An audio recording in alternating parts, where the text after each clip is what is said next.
A continuación resolveremos el presente ejemplo sobre disoluciones de líquidos miscibles. El ejemplo dice lo siguiente: una mezcla que se supone ideal de tetracloruro de carbono CCl4 y tetracloruro de estaño SnCl4 hierve normalmente a 90 grados centígrados. A esta temperatura, las presiones de vapor de esos compuestos son respectivamente 1112 y 362 milímetros de mercurio. Hallar la composición del líquido y del vapor que se empieza a formar expresada en fracciones molares y porcentaje en peso.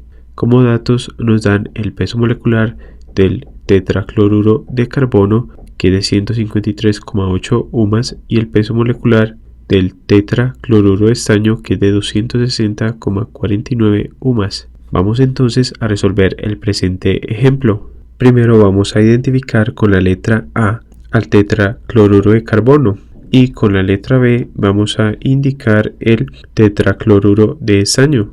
Nos indican el punto de ebullición normal de la disolución, es decir, que la temperatura de ebullición normal de esta solución es de 90 grados centígrados. Y resulta que cuando se calienta una disolución o mezcla de dos o más líquidos, el punto de ebullición normal es entonces la temperatura a la cual la presión de vapor total es igual a 760 milímetros de mercurio. Por tanto, como está ebulliendo a su punto de ebullición normal, la presión total es de 760 milímetros de mercurio. Observemos que nos indican las presiones de vapor de esos compuestos cuando se encuentran puro. Por ejemplo, la presión de vapor del compuesto A es de 1112 milímetros de mercurio y la presión de vapor del compuesto B cuando se encuentra puro es de 362 milímetros de mercurio.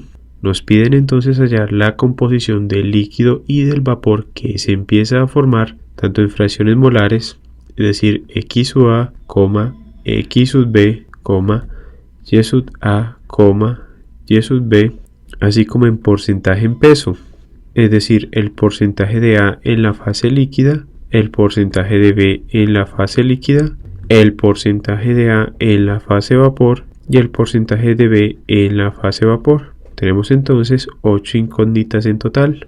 Vamos entonces a resolver el presente ejemplo. Primero, para determinar las composiciones en términos de las fracciones molares, vamos a utilizar la ley de Dalton, que nos dice que la presión total de una disolución es igual a la suma de las presiones parciales de los componentes. En este caso tenemos 2, por tanto sumamos P sub A más P sub B. A partir de la ley de Raoult, tenemos que la presión parcial de un componente es igual a su fracción molar en la fase líquida por la presión de vapor cuando se encuentra puro. Del mismo modo que obtuvimos la expresión para la presión parcial del componente A, obtenemos la expresión para la presión parcial del componente B, la cual es igual a la fracción molar del componente B por la presión de vapor del componente B cuando se encuentra puro. La primera ecuación obtenida la denotamos como la número 1 y las segundas ecuaciones como la número 2. Reemplazamos entonces las ecuaciones 2 en 1, con lo que obtenemos la siguiente expresión para la presión total en términos de las fracciones molares en la fase líquida de los componentes y sus presiones de vapor cuando se encuentran puros. También debemos tener en cuenta que la suma de las fracciones molares son iguales a la unidad. Por tanto, de esa expresión despejamos la variable fracción molar del componente B, que es igual a 1 menos la fracción molar del componente A, y esta ecuación la denotamos como la número 4 y la anteriormente obtenida como la número 3. De este modo reemplazamos la ecuación 4 en la ecuación 3 y obtenemos lo siguiente: que la presión total es igual a la fracción molar de A por la presión de vapor del componente A cuando se encuentra puro más la fracción molar de B, que es entonces 1 menos X sub A, que multiplica la presión de vapor del componente B cuando se encuentra puro. De esta expresión, que vamos a denotar como la número 5, vamos entonces a despejar la variable fracción molar de A en la fase líquida. De esta ecuación número 5 despejamos entonces la variable X sub A del modo siguiente. Obtenemos entonces la siguiente expresión en la cual relacionamos la fracción molar en la fase líquida del componente A con la presión total y las presiones de vapor de los componentes cuando se encuentran puros. En esta expresión reemplazamos entonces los valores conocidos y obtenemos entonces que la fracción molar de A en fase líquida es igual a 0,53. Determinamos la fracción molar del componente B de la expresión obtenida con anterioridad, que nos dice entonces que la fracción molar del componente B es igual a 1 menos la fracción molar de A, es decir, 1 menos 0,53, lo que nos da una fracción molar de B igual a 0,47. Ahora bien, de las expresiones anteriores vamos a igualar la ecuación 2, que recordemos que nos dice que la presión parcial de un componente, digamos el componente I, es igual a su fracción molar en la fase líquida por la presión parcial de dicho componente cuando se encuentra puro, obtenida a partir de la ley de Raoult. Y recordemos que la ley de Dalton también nos permite determinar la presión parcial de un componente, la cual es igual a la fracción molar en la fase vapor por la presión total. Podemos entonces igualar esas dos expresiones y obtenemos lo siguiente, que la fracción molar en la fase líquida por la presión de vapor del componente puro es igual a la fracción molar en la fase vapor por la presión total, y de este modo despejamos la variable fracción molar en la fase vapor, la cual es igual a la fracción molar en la fase líquida por la presión de vapor del componente puro sobre la presión total. Para el caso del componente A, determinemos entonces la fracción molar en la fase vapor, la cual es igual a la fracción molar en la fase líquida del componente A, que determinamos igual a 0,53 por la presión parcial del componente A cuando se encuentra puro, que es de 1112 milímetros de mercurio. Todo esto sobre la presión total, que es de 760 milímetros de mercurio. Y eso nos da entonces una fracción molar en la fase vapor para el componente A igual a 0,78.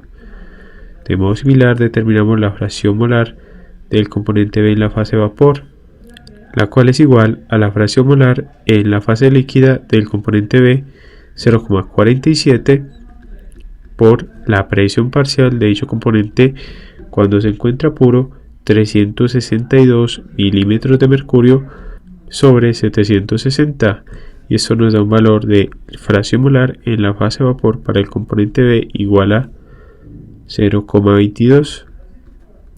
Observemos que si sumamos ambos valores obtenemos el valor de la unidad. De este modo, con el valor obtenido para x sub a, para x sub b, para y sub a y y sub b, hemos resuelto entonces la primera parte del presente ejemplo. Vamos ahora a determinar las composiciones en porcentaje en peso. Para determinar entonces el porcentaje en peso de cada uno de los componentes, debemos determinar las cantidades básicas de dichos componentes.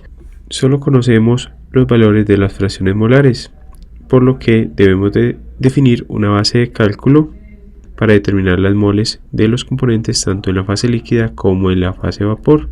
Vamos a definir una base de cálculo donde las moles totales van a ser igual a la unidad, es decir, vamos a tener una mol de disolución o de mezcla obtenida luego de la disolución. Luego, a partir de la definición de fracción molar, por ejemplo de la fracción molar de A, que es igual a las moles de A sobre las moles totales, tenemos que las moles de A son iguales a la fracción molar de A por las moles totales. La fracción molar de A es de 0,53 y tenemos que las moles totales vamos a suponerlas iguales a la unidad, por tanto las moles de A son iguales a 0,53 moles de A. De modo similar determinamos las moles de B a partir de la definición de la fracción molar de B. La fracción molar de B es igual a las moles de B sobre las moles totales, por tanto las moles de B son iguales a la fracción molar de B por las moles totales. Tenemos que la fracción molar de B es igual a 0,47 por 1, que son las moles totales, nos da que las moles de B son iguales a 0,47 moles de B. Ahora vamos a determinar las cantidades básicas de los componentes en la fase líquida.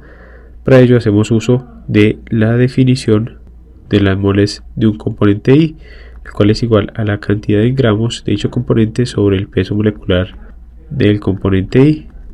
Y tenemos que la cantidad básica de un componente es igual entonces a las moles de dicho componente por el peso molecular del componente I.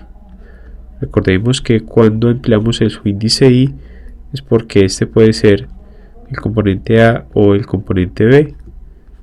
Por tanto, la cantidad en gramos de A viene a ser igual a las moles de A por el peso molecular de A. Reemplazamos valores en esta expresión. Tenemos 0,53 moles de A por el peso molecular de A, que nos dan en el enunciado como igual a 153,8 gramos de A sobre moles de A. De ese modo cancelamos las unidades de moles de A y obtenemos que los gramos de A presentes en fase líquida son iguales a 81,514 gramos de A en fase líquida. De modo similar determinamos la cantidad en gramos de B y obtenemos que la cantidad en gramos de B en la fase líquida es igual a 122,43 gramos. Ahora determinemos la cantidad en gramos total de ambos componentes en fase líquida, que es igual entonces a la suma de la cantidad en gramos del componente A más la cantidad en gramos del componente B, igual a 81,514 gramos de A más 122,43 gramos. Y eso nos da una cantidad en gramos totales en fase líquida igual a 203,94 gramos. Ahora con estos valores vamos a proceder a determinar el porcentaje en peso de ambos componentes en la fase líquida. Empecemos determinando entonces el porcentaje del componente A en la fase líquida. Recordemos que estamos determinando porcentaje en peso, por tanto, es igual a la cantidad en gramos de A sobre los gramos totales por 100%. Reemplazamos los valores indicados, es decir, 81,514 gramos de A sobre 203,94 gramos totales por 100%. Y eso nos da que el porcentaje de A en la fase líquida es igual a 39,97%. De modo similar determinamos el porcentaje de B en fase líquida, el cual es igual a los gramos de B sobre los gramos totales por 100%. Reemplazando valores, esto es igual a 122,43 gramos de B sobre 203,94 por 100%, lo que nos da un porcentaje en peso de B igual a 60,03%. Hemos determinado entonces el porcentaje en peso de A y de B en fase líquida. Ahora determinemos el porcentaje en peso de ambos componentes en la fase vapor, mediante un procedimiento similar al que hemos efectuado para determinar el porcentaje en peso en fase líquida de los componentes A y B. Obtenemos lo siguiente. Primero definimos una base de cálculo para las moles totales. Tenemos que las moles totales en la fase vapor las vamos a considerar iguales a la unidad también, con el propósito de facilitar los cálculos. De ese modo entonces obtenemos expresiones similares, primero para determinar las moles de A en la fase vapor, las cuales son iguales a la composición en la fase vapor de A por las moles totales en fase vapor. Lo mismo determinamos las moles de B en fase vapor, que son iguales a la fracción molar en la fase vapor del componente B por las moles totales en la fase vapor. Conocemos tanto las fracciones molares en la fase vapor para el componente A como para el componente B y las moles totales. Por tanto, luego de reemplazar dichos valores en esas expresiones, obtenemos los siguientes valores: que las moles de A en la fase vapor son iguales a 0,78 moles de A y las moles de B en la fase vapor son iguales a 0,22 moles de A. Con estas moles entonces determinamos la cantidad másica de ambos componentes en la fase vapor. La cantidad másica del componente A es igual a las moles de A por el peso molecular de A. Reemplazando los valores indicados, tenemos que la cantidad en gramos de A en la fase vapor es igual a 119,96 gramos de A en fase vapor. De modo similar, determinamos la cantidad en gramos del componente B en la fase vapor, el cual es igual a las moles de B en la fase vapor por el peso molecular del componente B. Reemplazando los valores indicados, tenemos que la cantidad en gramos de B en la fase vapor es igual a 57,31 gramos de B. Determinamos también los gramos totales de ambos componentes cuando se encuentran en la fase vapor, igual a la suma de los gramos de A en fase vapor más los gramos de B en fase vapor, es decir, 119,96 más 57,31, lo que nos da el valor de gramos totales en fase vapor igual a 177,27 gramos. Determinamos entonces el porcentaje en peso del componente A en la fase vapor, que es igual a la cantidad en gramos de A en fase vapor sobre los gramos totales. Reemplazando los valores indicados, es decir, los gramos de A y los gramos totales en esta expresión, tenemos que el porcentaje de A en la fase vapor es igual a 67,67%. Porcentaje en peso de A en fase vapor.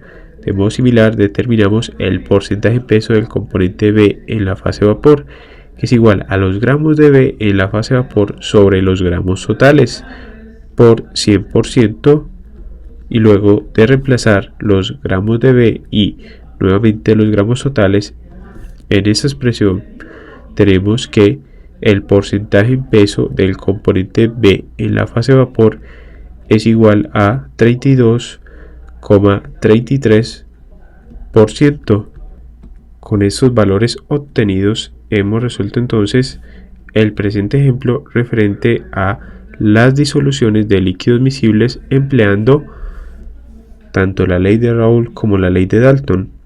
En este caso, para hallar las composiciones en la fase vapor y en la fase líquida para una mezcla de dos líquidos miscibles.